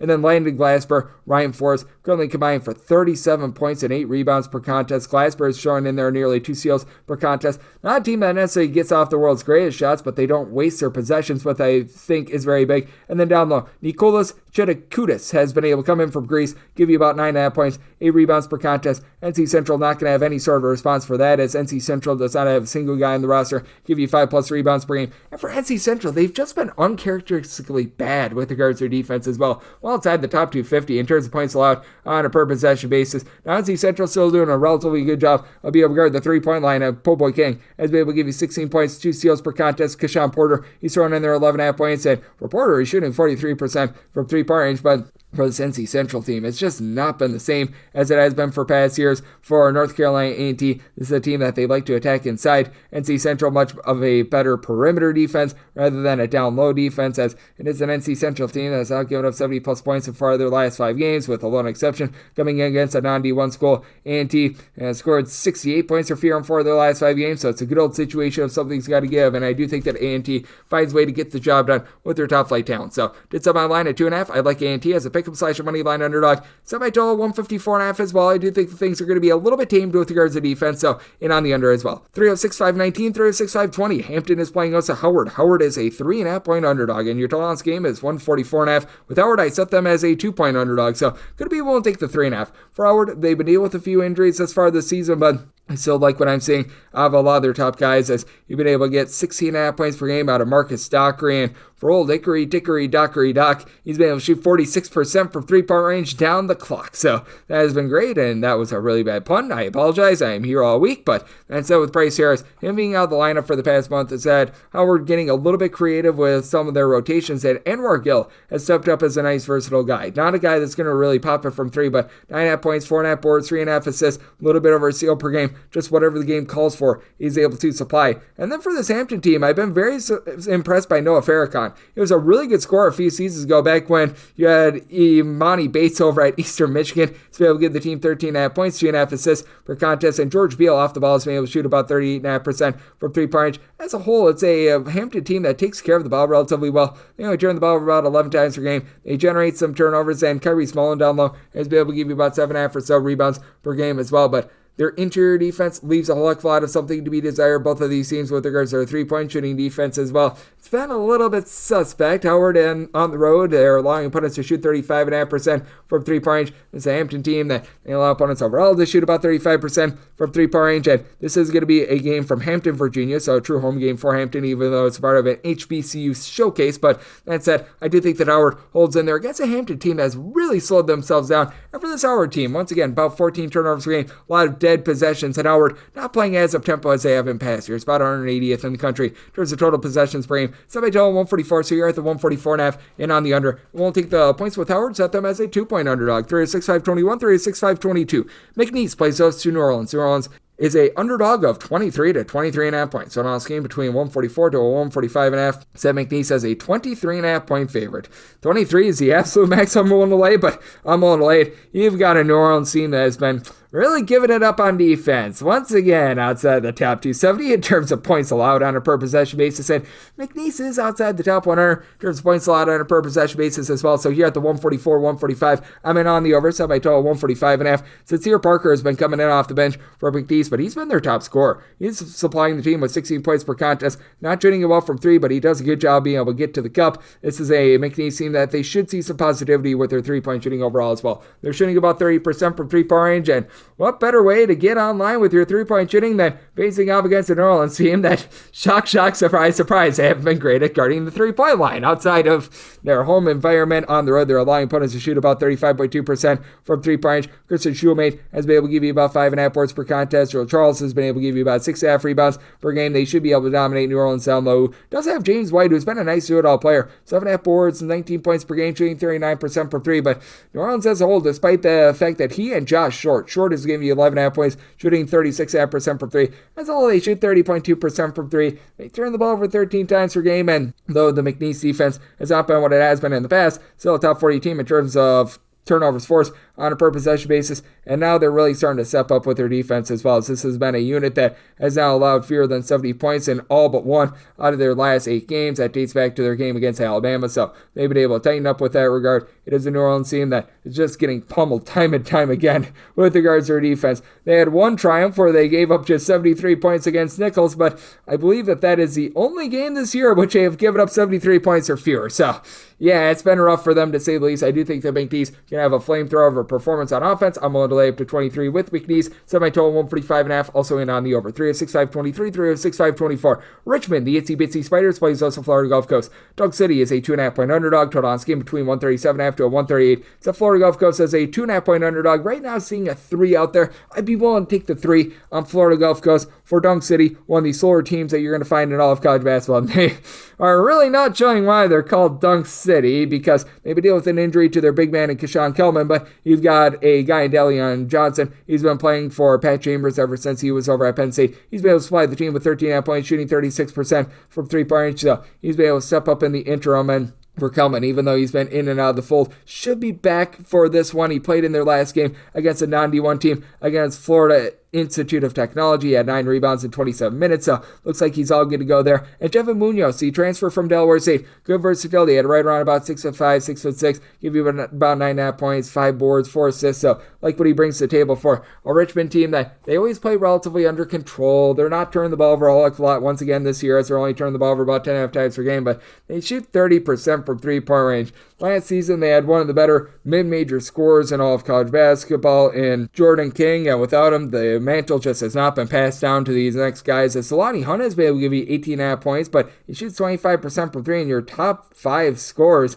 all but one of them are shooting below 27% from three-point range. As Jason Roche has been able to give you 45% three-point shooting, but only gives you about 7 points per game. Jonathan Meagle at 6'8", and he's got good versatility, about 3 assists, 5.5 boards, 9.5 points per game. So, that's been fine for the team, but Richmond not doing a great job in terms of their offensive rebound rate. And Richmond, uncharacteristically, they're really giving it up from three-point range. Last year, they were a really good perimeter defense. This year, they're allowing opponents to shoot 35% from three-point range. For Florida Gulf Coast, even though they play slowly, they're not amazing with their defense. They're about 162nd in the country in terms of opponents' three-point shooting percentage as well. So, do think that this is going to be a little bit of a slow grinder of a game. You've got a Richmond team that has given up now 90-plus points in 3 of their last 4 games. I think that they're going to buckle down with that regard, especially going against the Florida Gulf Coast team that they themselves one of the slower teams in all of college basketball. Did somebody tell 134.5 in on the under and at 3+, taking the points with Florida Gulf Coast. And we're wrap things up with 3 of 6, 525, 3 of 6, 526. Cal Baptist plays us to Jackson State. Jackson State is an underdog of 14 to 15 points, and it's on this game between 141 to a 142. And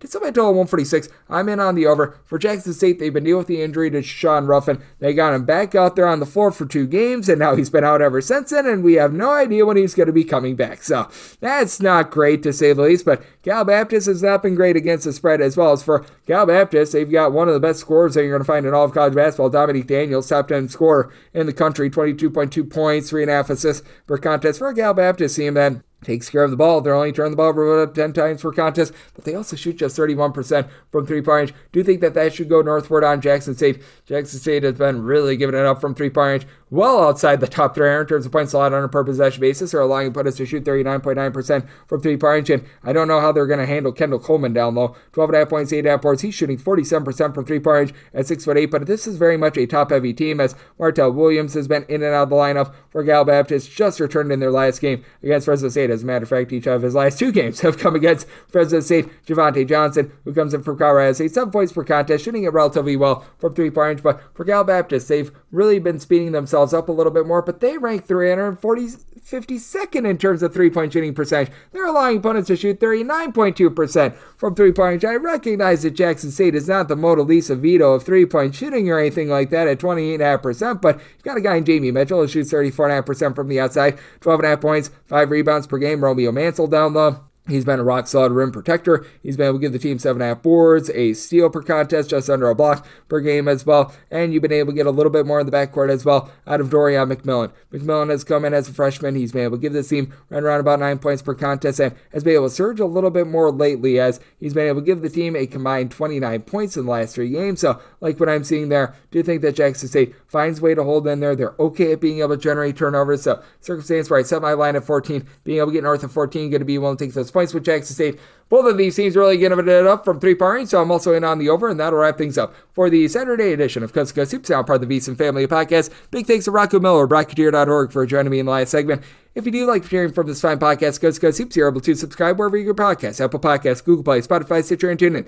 If you have a question, comment, segment idea, what have you for this podcast, you have one of 2 ways we fire those in. First one is my Twitter/X timeline at @JNN_D1. Keep in mind, letters CM, they mean does not matter, so per usual, please do send these into the timeline. And the other way is find an Apple Podcast review. If you rate this podcast 5 stars, it is very much appreciated. From there, you're able to fire in whatever you'd like to hear on this podcast via that 5-star review, and I'm coming at you guys every single day on this podcast, regular season and off season, so I'll be back with you once again tomorrow. Thank you.